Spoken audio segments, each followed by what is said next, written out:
ওমা খলাকতুল জিন্না ওয়াল ইনসা ইল্লা লিয়াবুদুন।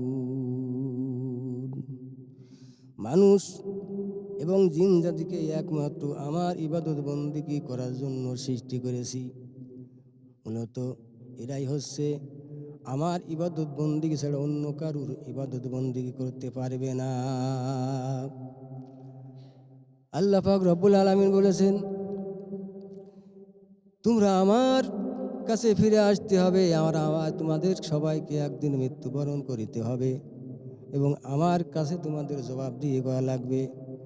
এবং তোমাদেরকে জানা বোঝার জন্য আমি কোরআনে পাক তোমাদের সামনে আমি নাজিল করিয়াছি। তোমরা দুনিয়াতে যতদিন তোমাদের হায়াতে বেঁচে থাকো ততদিন পর্যন্ত তোমরা সেই আমার কোরআনের অনুযায়ী তোমরা চলাফেরা করো এবং সত্যিকারে মানুষ পরিণত হয়ে আমার কাছে তোমরা ফিরে এসো। সুবহানাল্লাহি ওয়া বিহামদিহি। এদেশের মানুষ, আমি পৃথিবীর মানুষের, বাংলাদেশের সমস্ত আইনজীবী, উকিল, ব্যারিস্টার, জজ সবার কাছে আমি আহ্বান জানাচ্ছি, আমার এই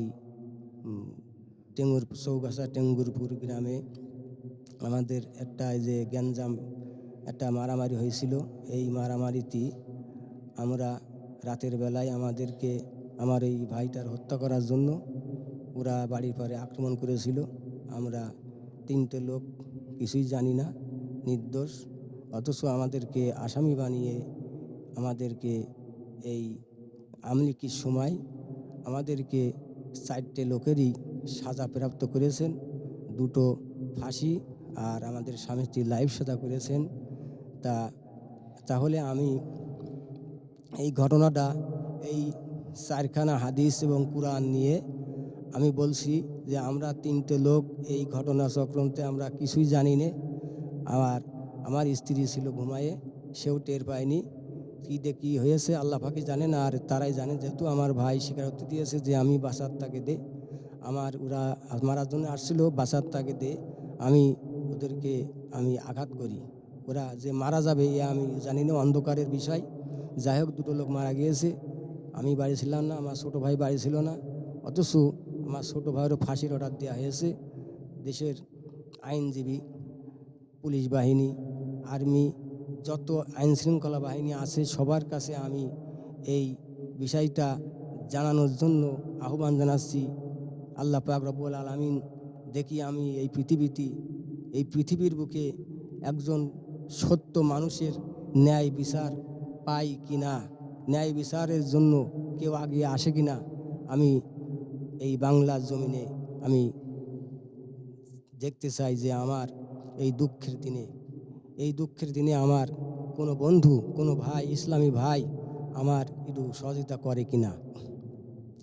আমি নির্দোষ। এই কুরআন হাদিস 4খানা হাদিস নিয়ে আমি শপথ করে বলছি যে আমি এই ঘটনা কেন্দ্র কিছুই জানি না।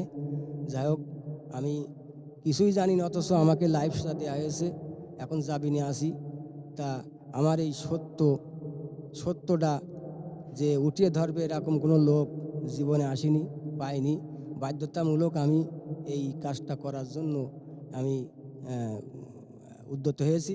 যাই হোক, বাংলাদেশের মানুষের কাছে আমি আহ্বান জানাচ্ছি যে আমার এটা একটু মুসলমান হিসেবে, ইমানদার হিসেবে, তাদের যারা পরিমাণ ইমান আছে তারাও যেন জিনিসটা একটু ভেবে দেখে এবং আমাদের একটু খোঁজখবর নেয়।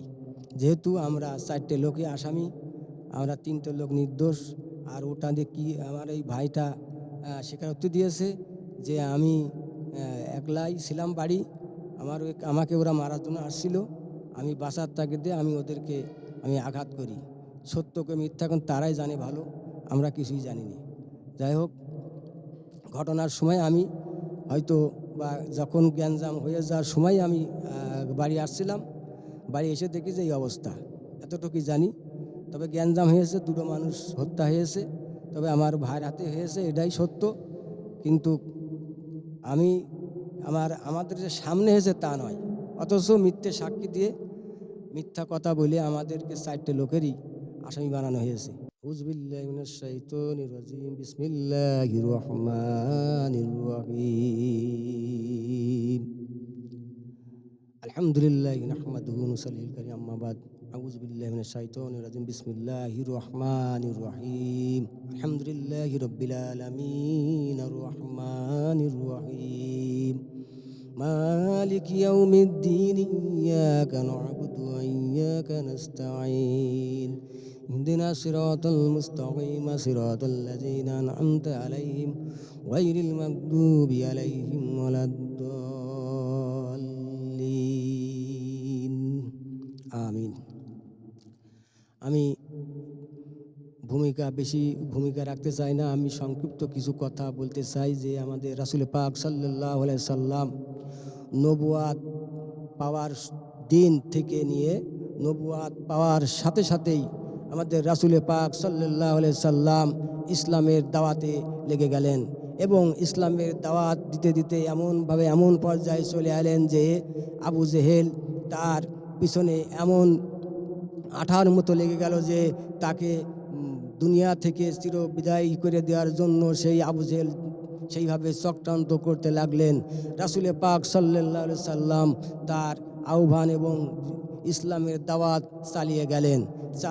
ইসলামের দাওয়াত দিতে দিতে এক পর্যায়ে দেখা গেল যে আবু জেহেল তার এত রাসূল পাক সাল্লাল্লাহু আলাইহি সাল্লামের চাচা আবু তালেবের মৃত্যু হয়ে যাওয়ার পরে তখন বিশ্বনবী রাসূল পাক সাল্লাল্লাহু আলাইহি সাল্লাম তখন একা হয়ে গেলেন এবং খাদিজা রাদিয়াল্লাহু তাআলা আনহা যখন তার মৃত্যু হয়ে গেল বিশ্বনবী অসহায় মতন হয়ে গেলেন। এই মুহূর্তে আবু জেহেল তাকে চূড়ান্তভাবে মারাত্মকভাবে তার উপরে লেগে গেলেন এবং তাকে অত্যাচার করতে লাগলেন। তার জুলুম নির্যাতন করার জ্বালায় বিশ্বনবী রাসূল পাক সাল্লাল্লাহু আলাইহি সাল্লাম মক্কা থেকে তায়েফের ময়দানে হিজরত করলেন। যে তিনি ভাবলেন যে আমি সেখানে আমার কিছু আত্মীয় স্বজন আছে, আমার সেখানে যেয়ে আমি যদি আমার কিছু কাজে যদি তারা যদি আমাকে যদি আমার কথা শুনে তাহলে আমার ইসলামের দাওয়াতে ইসলামের কাজে আমার উপকার হবে। বিশ্বনবী রাসূল পাক সাল্লাল্লাহু আলাইহি সাল্লাম যখন তায়েফে চলে গেলেন, তায়েফে যেয়ে যখন তিনজন ব্যক্তির কাছে যখন তিনি ইসলামের দাওয়াত দিলেন তখন তারা বিশ্বনবীকে তারা উপহাস করলেন। তিনজন তিন রকম কথা বললেন। তিন রকম কথা বলার জন্য লাস্টের 3 নম্বর ব্যক্তি বললেন যে আল্লাহ বুঝি তোমাকে ছাড়া আর কাউকে নবী বানানোর জন্য পেল না। এই কথার পরে তখন বলল যে তুমি আমাদের এই মহল্লা ছেড়ে তুমি এখনই বেরিয়ে যাও। বিশ্বনবী রাসূল পাক সাল্লাল্লাহু আলাইহি সাল্লাম বললেন যে আপনারা তাহলে আমাকে অন্য মানুষের কাছে যাওয়ার একটু অনুমতি দাও। বলে তুমি এই মুহূর্তে আমাদের এই মহল্লা ছেড়ে তুমি অন্য জায়গায় চলে যাও, তোমার এখানে কোনো জায়গা নেই। তখন বিশ্বনবী অতি দুঃখের সাথে যখন তায়েফ ছেড়ে যখন চলে আসলেন তখন ওই নিষ্ঠুর 3 ব্যক্তি 3 নেতা বিশ্বনবীর পিছনে বালকদেরকে লেলিয়ে দিলেন যে একটা পাগল এসেছে, পাগলের নাম ধরে তোমরা একে পাথর নিক্ষেপ করো এবং তাকে তোমরা হেনস্থ করো। বালকের দল তখন বিশ্বনবী রাসূল পাক সাল্লাল্লাহু আলাইহি সাল্লামের পিছনে লেগে হাততালি দিয়ে তাকে পথে ঘাটে রাস্তা দিয়ে যাচ্ছিলেন এবং পিছন থেকে হাততালি ছিলেন এবং পাথর নিক্ষেপ করলেন। পাথর নিক্ষেপ করার পরে দেখা গেল যে বিশ্বনবী রাসূল পাক সাল্লাল্লাহু আলাইহি সাল্লামের গা মুবারক থেকে শরীর মুবারক থেকে রক্ত ঝরঝর করে পড়তেছিল। এমন তো অবস্থায় বিশ্বনবী 3 বার রাস্তার মাঝে পড়ে গেলেন এবং আবার বলতে লাগলেন যে তায়েফবাসী তোমরা আমাকে এরকমভাবে মেরো না, আমাকে তোমরা এইভাবে মেরো না, আমি পাগল নই, আমি একটা মানুষ, আমি আল্লাহ এবং আল্লাহর রাসূল। তখন তারা আরও তাকে নির্যাতন করতে লাগলেন, তাকে মারতে যখন তাকে বেহুশ হওয়ার অবস্থায় যখন তিনি মহল্লা ছেড়ে বহু দূর চলে গেলেন তখন বালকের দল তার পিছন থেকে সরে গেলেন এবং বিশ্বনবী রাসূল পাক সাল্লাল্লাহু আলাইহি সাল্লাম এক জায়গায় বসে নিরিবিলি আল্লাহর কাছে দুহাত তুলে আল্লাহর কাছে ফরিয়াদ জানালেন যে ও আমার আল্লাহ, দয়ার মাবুদ, আমি তোমার কাছে এই দোয়া করি যে তুমি এদেরকে হিদায়াত দান করো। এমন তো অবস্থায় বিশ্বনবীর এই অবস্থা দেখে হযরত জিবরাইল আলাইহিস সালাম আল্লাহর তরফ থেকে জমিনে নেমে আসলেন এবং সাথে আর একজন ফেরেশতা নিয়ে আসলেন। সেই ফেরেশতা নিয়ে এসে জিবরাইল আলাইহিস সালাম, আসসালামু আলাইকুম ইয়া রাসূলুল্লাহ, আসসালামু আলাইকুম ইয়া হাবিবাল্লাহ, আমি আপনার কাছে অনুমতি নিয়ে এসেছি এবং আল্লাহর কাছ থেকে আল্লাহ আমাকে পাঠিয়েছেন। আপনি আপনার এই অবস্থা দেখে আমাদের আর সহ্য হচ্ছে না, আপনি আমাদেরকে অনুমতি দেন। এই পাহাড়ের তত্ত্বাবধায়ক যেই ফেরেশতা, সেই ফেরেশতা আমি সাথে করে নিয়ে এসেছি। এই তায়েববাসী এই পাহাড় দিয়ে ধ্বংস করে দেওয়া হবে, আপনি শুধু একটু অনুমতি দেন। রাসূল পাক সাল্লাল্লাহু আলাইহি সাল্লাম বললেন যে, ও জিবরাইল, তুমি এই বার্তা নিয়ে এসেছো এবং তুমি আমার মনের খবর তো তুমি জানো না যে এই তাইফে এমন একদিন আসবে যে আগামী জন্মে যারা জন্মাবে, যারা আসবে এবং এই পৃথিবীতে একে একে যারা আসবে, সবাই একদিন কেউ না কেউ আমাকে ভালোবাসবে এবং আমার ইসলাম আল্লাহর দিন হিসাবে তারা মেনে নেবে। আমি তাদের জন্য হিদায়েত আল্লাহর কাছে দোয়া করি যে আল্লাহ, তুমি আমার এই অত্যাচার দেখে, আমার এই রক্ত দেখে তুমি রাগ করো না, রাগ হও না, এবং আমার এই অত্যাচার দেখে তুমি তায়েববাসীকে ধ্বংস করে দিও না। রাসূল পাক সাল্লাল্লাহু আলাইহি সাল্লাম এত অত্যাচার নির্যাতন হওয়ার পরেও যদি সেই বিশ্বনবী ওই উম্মতের জন্য, এই উম্মতের জন্য যদি আল্লাহর কাছে এই দোয়া করে যে রব্বুল আলামিন, তুমি আজ আমার পরে রাগান্বিত হও না এবং রাগান্বিত হয়ে এই তায়েববাসীকে তুমি ধ্বংস করে দিও না। ও বাংলাদেশের মুসলমানেরা, আজ ইসলামের প্রতি এই যে যন্ত্রণাদায়ক তোমরা যেসব কাজগুলো করে বেড়াচ্ছ, সমালোচনা করে বেড়াচ্ছ, ইসলাম দেখতে পারো না, কোরআন ভালো লাগে না, ইসলামকে ভালোবাসো না, ইসলাম আলেমদেরকে ভালো লাগে না, তোমরা যে এইসব কাজগুলো করে বেড়াচ্ছ, তোমাদের একদিনকে আল্লাহর কাছে যেতে হবে, তোমাদেরকে একদিনকে মৃত্যুবরণ করতে হবে। আমরাও মারা যাব, তোমরাও মারা যাবা। পৃথিবীর বুকে কেউ পৃথিবী চিরস্থায়ী বেঁচে থাকবে না। তোমরা যে আল্লাহ পাক রব্বুল আলামিন বিশ্বনবী বলেছেন যে আল উলামা ওয়া রাসাতুল আম্বিয়া, আলেমদের পৃথিবীতে আমরা এক থাকবো না, আমার সাহাবীরা থাকবে না, এক পর্যায়ে যে তাবেইনরা থাকবে না, পীর মাশায়েখরা থাকবে না, এক পর্যায়ে যখন পৃথিবীতে আর কোনো নবী রাসূল সাহাবীরা থাকবে না, তখন একটা জামানা আসবে আলেমদের জামানা। আল উলামা ওয়া রাসাতুল আম্বিয়া, এই জামানায় আলেমরাই হচ্ছেন যে আলেমদের উত্তরসূরি। আর সেই আলেমদের পরে তোমরা বাংলার মুসলমান, আলেমদের পরে এই জুলুম নির্যাতন, ফাঁসি, অনেক কিছু, জেল জুলুম, কত কিছু এই আলেমদের পরে করতে আসো।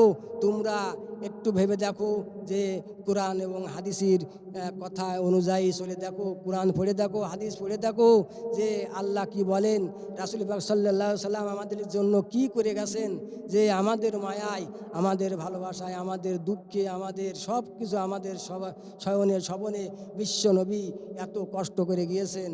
আজ আমরা মুসলমান হয়ে যে আখিরি নবীর উম্মাত বলে দাবি করি, যে এই দাবি করার যে আমরা সত্যিকারে কি আমরা মুসলমান হতে পেরেছি, নবীর উম্মত হতে পেরেছি, আমরা কি নবীজির ভালোবাসার মানুষ হতে পেরেছি? আমরা তো কোনো কিছুই হতে পারিনি।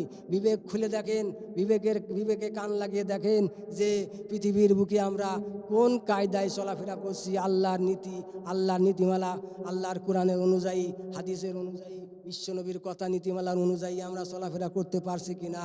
তোমরা তো চলছো বুঝে জেনে না বুঝে না শুনে, যে যার মনে যা বিবেকে যেটাই নাড়া দিচ্ছে সেইভাবে তোমরা চলাফেরা করছো।